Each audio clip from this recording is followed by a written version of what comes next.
What is contrastive analysis?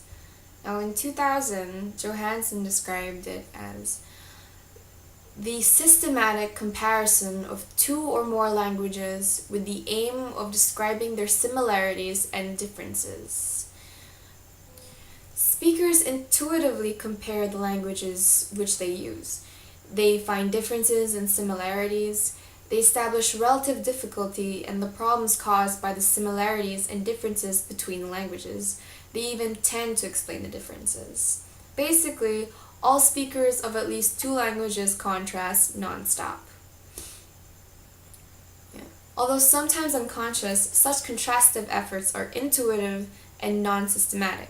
For example, if I were to meet a Cebuano person and using the gesture, they said the word baho, I would understand intuitively that the word baho means smelly in English, not because I actually know the translation of the word, but because of the gesture that they used. That is contrastive analysis. Contrastive linguistics comprises of three approaches, or rather three subdisciplines. Contrastive analysis. Systematic synchronic comparison of two languages aiming at establishing explicit similarities and differences expressed in terms of correspondence and equivalence between the elements of those languages.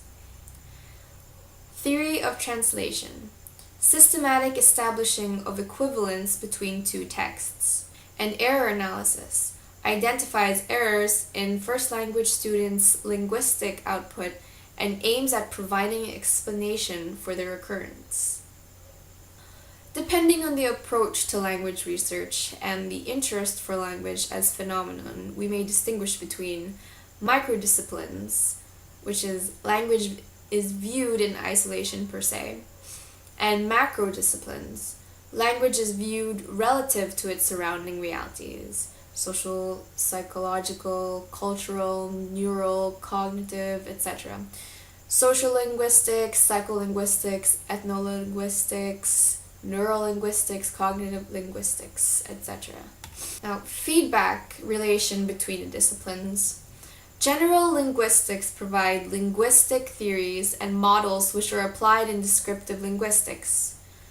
Descriptive linguistics provides language descriptions necessary for contrastive analysis. And contrastive analysis provides data otherwise hardly available, contributes to the theory of language universals and linguistic typology, i.e., general linguistics.